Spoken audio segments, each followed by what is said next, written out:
Marnie Pearlstein in Sydney, a Jewish advocate based in Australia. Marnie, thank you so much for your time. Such an incredibly shocking time in the country, the Jewish community still processing the horror and devastation of this terror rampage at the start of the festival of Hanukkah at this iconic location, Bondi Beach. You are there in Sydney right now. How is the community doing? What details can you share? One cannot imagine.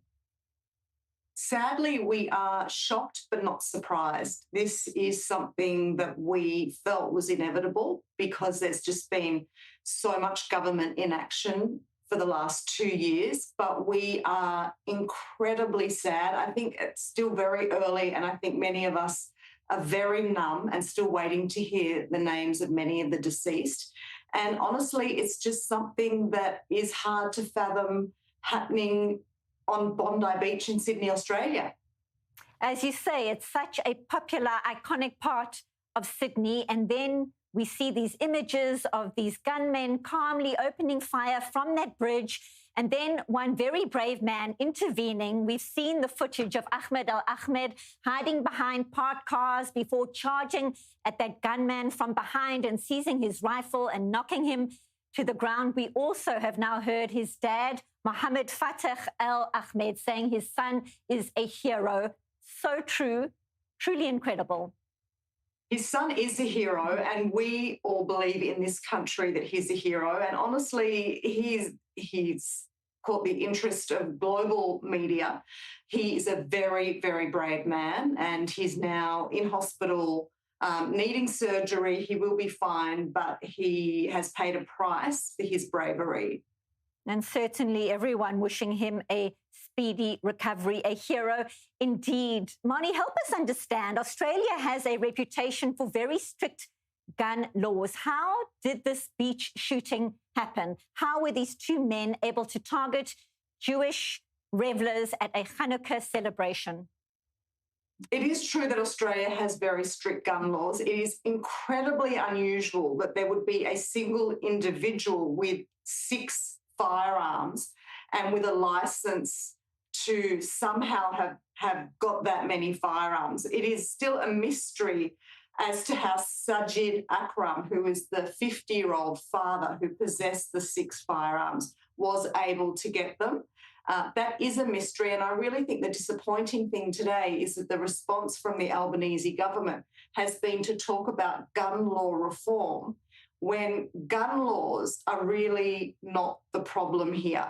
The problem here has been an escalation of hate speech and an inability on the part of the government to respond to 2 years of countless anti-Semitic attacks on the Jewish community of Australia. Well, talking of exactly that, the Australian Prime Minister rejecting Benjamin Netanyahu's claim that Australia's recognition of a Palestinian state encouraged violent anti-Semitic acts. How is this being reported in Australia right now, the tension between these leaders, between the countries?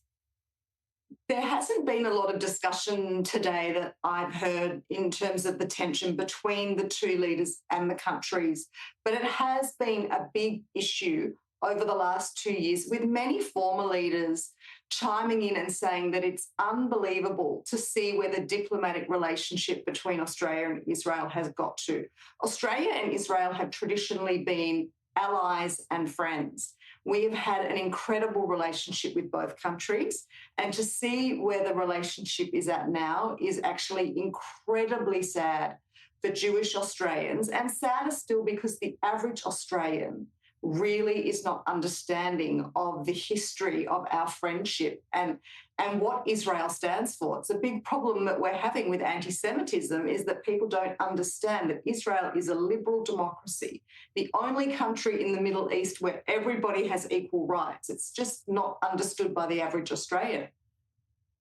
And when one looks back in terms of how the community is feeling up until this moment, the former Prime Minister, Scott Morrison, saying the country's Jewish community has felt alone, his words, very abandoned, very isolated, very forgotten. Is he right? He's 100% right. We have felt abandoned. we have felt that right from the 9th of October, when there were the images on the steps of the Sydney Opera House, and there were Israeli flags being burned, and there were calls of gas the Jews. No arrests were made. There was no policy reform after that. There was no harsh or strong leadership. And we have felt abandoned. And we felt abandoned because there have been so many incidents. We have had the Adass synagogue that was burnt down in Melbourne. We've had cars that have been repeatedly firebombed, graffiti on our homes, 600 Jewish Australians who were doxxed very early on. And throughout all of this and throughout weekly protests, there has been a complete inaction on the part of the government, which has made us feel very alone. From afar, it's been alarming seeing the spike in anti-Semitism in Australia since October 7th, as you are outlining. Also, though, the Iranian ambassador was expelled when Australia found evidence that Iranian agents had directed anti-Semitic attacks, including some of those you were describing right now. What is the sense right now of any potential Iranian role in what has been happening in the last 24 hours? What is the latest there? There's been no government discussion around that. I think that we would all be irresponsible and silly not to believe that there has been some Iranian involvement. Our Prime Minister has said that ASIO did a 6-month investigation into Naveed Akram and explored whether he had any official links to the Muslim Brotherhood and Hizb ut-Tahrir, and none were found. But there is a report that has come out today that showed that these two gunmen pledged their allegiance to ISIS, and there was an ISIS flag found in their car. I do believe that there are nefarious forces at play here. And the other thing that has been documented in the media here is that these two gunmen went to this site on Bondi Beach to die. They had an opportunity to leave the scene of the crime after they'd finished shooting, and they did not do that. They went there to be martyred, and only one of them was killed in the crossfire. So I have all kinds of questions around who these people were dealing with and what they were doing there and who they were representing. And as you say, police are investigating this possible link to ISIS. One wonders how the broader Australian public is feeling about the shooting. We've been talking so much about the Jewish community and how it feels, but broadly speaking, Bondi Beach, such an iconic part of the country, how is the broader Australian public feeling about a terror rampage like this at Bondi? What are you learning? Benita, I was down at Bondi for quite a few hours today. There was a lot of media happening down there. We were doing interviews and also interacting with the community, the Jewish and non-Jewish communities. It was incredible to see the crowds, the outpouring of emotion and support and love for the Jewish community, and the flowers, which you can see on the screen now. But what I found striking, and what many of my Jewish friends and colleagues have found unbelievable, is that today is the first day in 2 years that many of us have heard from our non-Jewish friends and colleagues. We've had many phone calls and messages. Today is the first time we've seen any kind of emotion from the broader Australian public.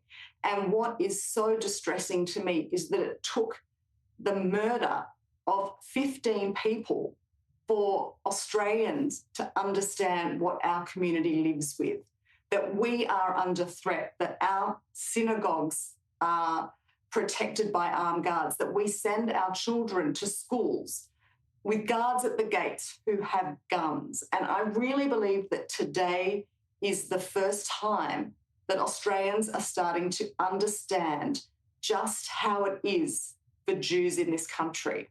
And talk to us very briefly about your concerns going forward for the Jewish community right now. Obviously, very raw, grieving, mourning, processing what happened on the first day of Hanukkah. Talk to us about your concerns about people going to synagogue, community centres. What does it look like? What does it feel like for you? I'm scared that what what it will look like going forward is that people are reluctant to go to large gatherings like a Hanukkah party or anything that's outdoor and not heavily heavily armed and heavily secure. But my bigger fear even is that there are many people talking about leaving Australia. I think there are already a lot of people that have been wanting to make Aliyah. There's a 23% increase over the last 12 months in Australians making Aliyah. There are Australians talking about going to America or anywhere. I mean, the average dinner party conversation is, where would it be safe for us to go? And it is quite unbelievable to think that those are the discussions that we are having in Australia in 2025. Australia had the largest Holocaust survivor population outside of Israel post the Holocaust. Our ancestors, my grandparents, literally tried to move as physically far from Europe as they could. And Australia has been a safe haven for Jews and a wonderful, wonderful country for Jews. So for us to be living through this past 2 years is quite frankly unbelievable. It really is surreal. And those questions that you raise are being asked in many parts of the globe right now. Is there a way that Israel can help the Australian community? What is your sense? Israel has been helping the Australian community a lot. I must say that in all the trips that I've made to Israel, and there have been many, many over the years, I do feel that in the last couple of years, it's the first time that Israelis understand that actually we are all living with many of the same issues and the same problems. It's the first time that there's been a lot of interest from Israel, from Israelis, from Israeli media, and Israelis showing their support and their allegiance, which really means a lot to Australians, in the same way that when I have been in Israel post-October 7, there has just been a great level of appreciation on the part of Israelis that we are coming to support you. So I think for the first time, it feels that we are actually really one people rather than Israel and the diaspora. And Marnie, talking about light in the future, in Sydney, the world-famous Opera House lit with an image of the Hanukkah menorah. It's on the screen right now in honor of the victims of the Bondi Beach terror rampage. Talk to us about these images. What does it mean for you right now? What does it signify? These images, believe it or not, should bring comfort and happiness to me, but actually this image makes me incredibly sad and actually really emotional, because after the October 7 attacks, the Israeli flag was set to be highlighted and amplified on the Opera House in a similar way to this. And because the police, the New South Wales police, got wind of what was going to happen at the Opera House on the steps, that didn't happen. And we were told to stay home.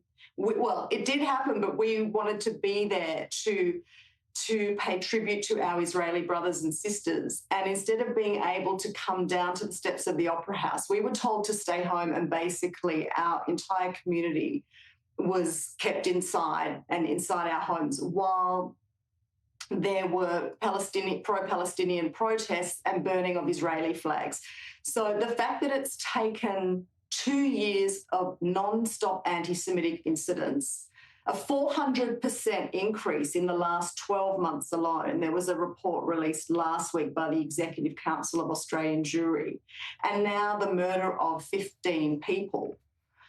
For this image to have to take place is incredibly sad to me. The reason that it is being amplified is a sad reason, and I wish that this was an image that was being amplified because Australia truly valued and understood the joy of Jewish religion and culture and Hanukkah. Marnie Pearlstein in Sydney, we so appreciate you speaking to us at this incredibly difficult time. This conversation will continue. Answers hopefully will be forthcoming. But for now, we thank you very much for being with us on I-24 News. Thank you for having me, Benita.